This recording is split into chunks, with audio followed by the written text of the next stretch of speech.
Bonjour à toutes, bonjour à tous, bonjour à toi. Bienvenue dans le Passeport illimité, le podcast qui déconstruit et explore les idées reçues sur la gestion émotionnelle, la gestion du stress et sur la liberté par le leadership. Grâce au processus Full Mindedness, nous décortiquons ces 3 axes fondamentaux qui vont te permettre de lancer ta transformation vers la personne alignée et authentique que tu veux être au quotidien.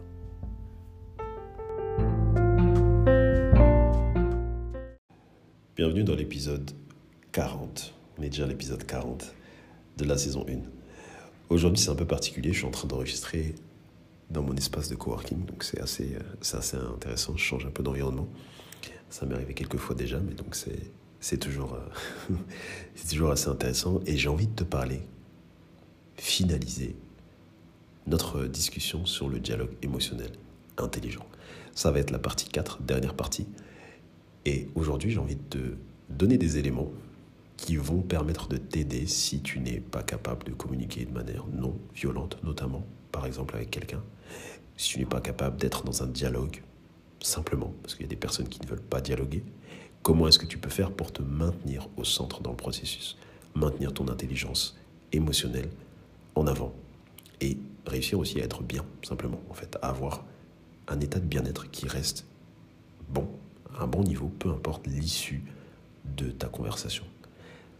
Évidemment, c'est un point qui est important parce que on a beau parler du discours, du dialogue émotionnel intelligent, qu'il y a des méthodes, qu'il y a des techniques, qu'il y a des points sur lesquels il faut s'appuyer, qu'il faut identifier, qu'il faut écouter l'autre, qu'il faut accepter ce que dit l'autre, qu'il faut l'internaliser, le processer, on va dire ça, ou en français, le digérer, et qu'ensuite, après ça, on peut communiquer notre demande, disons de manière bienveillante. Ok, c'est bien, il y a plusieurs étapes, c'est important, c'est l'idéal. Maintenant, je suis d'accord avec vous, je suis d'accord avec toi. Parfois, c'est pas possible. Parfois, la personne que tu as en face de toi, elle en a rien à faire de ton dialogue émotionnel intelligent. C'est pas son problème. Elle a son idée claire, précise. Elle a ses positions sur lesquelles elle veut rester. Et ça l'intéresse pas, en fait, de pouvoir dialoguer de manière émotionnelle intelligente. Ça l'intéresse même pas, en fait, de lier les émotions, où elle en a même pas conscience, à une quelconque prise de décision, à une quelconque prise de décision commune, une solution commune. C'est pas son problème. Comment est-ce que tu fais dans ce cas-là ? Est-ce que, parce que cette personne-là, en face de toi, est un mur, ça y est, tu dois reprendre encore une fois une charge émotionnelle parce que tu as échoué ? Est-ce que tu dois te remettre en question en disant que tu n'es pas capable ? Est-ce que tu dois te dire que tant pis, etc., etc. Non. Non, évidemment. La chose que tu peux faire, c'est déjà recentrer ta position, recentrer ton état d'esprit sur toi-même. Je te donne un exemple concret. Quand tu vas vers un ami, vers un membre de ta famille, vers ton patron, si tu as un patron, vers un client, ou si tu as des choses à vendre, peu importe. Quand tu vas vers cette personne-là et que tu communiques de manière bienveillante, oui, parfois tu as des attentes, parfois tu n'as pas d'attentes. Il est vrai que souvent, on peut avoir des attentes quand on fait une demande ou quand on parle de ses émotions, on a parfois un besoin derrière. Et en effet, c'est possible. Maintenant, si tu ne peux pas appliquer une méthode de communication qu'on appelle non violente, donc je ne sais pas si je l'avais détaillé, mais non violente, méthode de communication qui va te permettre en fait de rester dans la bienveillance et qui va te permettre, grâce à ce que notre fameux Marshall Rosenberg a réussi à conceptualiser, à avoir des interactions qui vont renforcer notre aptitude à donner avec bienveillance et à inspirer aux autres le désir d'en faire autant. C'est ça l'idée. C'est que l'autre, en fait, en recevant ta manière de communiquer, se sent un peu obligé à l'idée de communiquer la chose de manière non violente. Ne se sent pas attaqué et ne peut pas vraiment t'attaquer en retour parce que tout ce que tu as fait, ça a été lié à toi, à ton propre processus. Donc, hormis accepter et recevoir, cette personne ne peut rien faire d'autre. Ça, c'est la théorie. Bien sûr, tu as des gens qui rejettent quand même. Dans ce cas-là, tu as plusieurs méthodes de communication. Tu as la méthode de communication où là, tu vas aller plus vers l'assertivité. Et pour arriver à ça, l'assertivité, pour arriver au fait que tu as quand même envie d'appliquer et d'aller au bout, c'est-à-dire que tu as une demande derrière, il va falloir avoir un processus. Donc concrètement, on revient, il faut que tu te remettes au centre. Tu exprimes d'abord ta demande. méthode OSBD. Donc, on part des faits, j'observe. Tu parles de ton sentiment. Donc, tu as observé, OSB, pardon. On va recommencer. OSBD, observation, sentiment, S, B, besoin, D, demande. Donc, j'ai observé que quand tu me parles de la sorte, comme aujourd'hui, derrière, j'ai un besoin qui n'est pas respecté. Mon besoin, c'est mon besoin d'être respecté. C'est-à-dire que je ne me sens pas respecté, et ça, c'est mon besoin interne.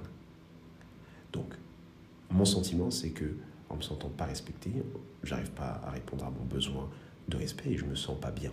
Je me sens pas bien, je me sens mal. Et donc, ma demande ici, l'idée de te communiquer ça, c'est pas de te blâmer. Et l'idée de te communiquer ça, c'est pour que, à l'avenir, tu puisses, s'il te plaît, faire attention à.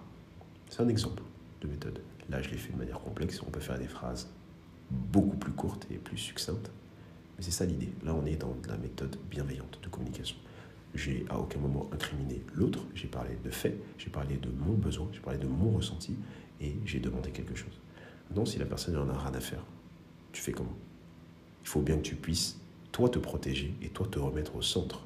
Donc, tu maintiens l'idée du dialogue émotionnel et intelligent.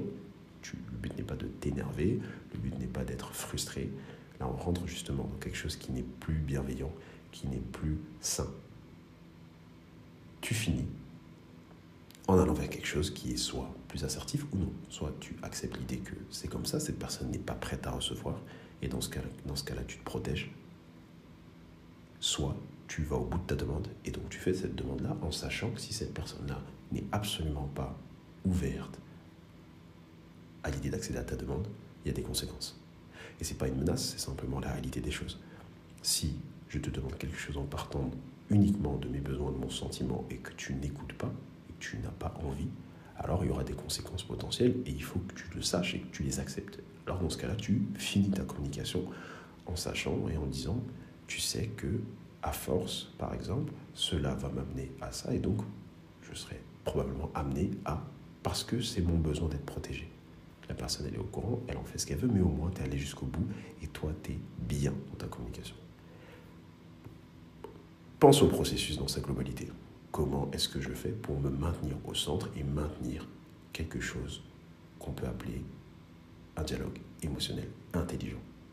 L'intelligence, c'est l'utilisation de tes émotions, mais aussi l'intelligence de comment est-ce que je me positionne, peu importe les conséquences de mes résultats en fonction des attentes que j'avais à la base. Diminuer ces attentes. J'espère que cette dernière partie du dialogue émotionnel intelligent te permet de couvrir la totalité des choses, des options, des axes, des angles d'attaque que tu peux utiliser pour pouvoir communiquer de la meilleure manière possible en te maintenant au centre et surtout en te faisant le moins de dommages possible. Réfléchis bien à ça et on continue la suite dans le prochain épisode.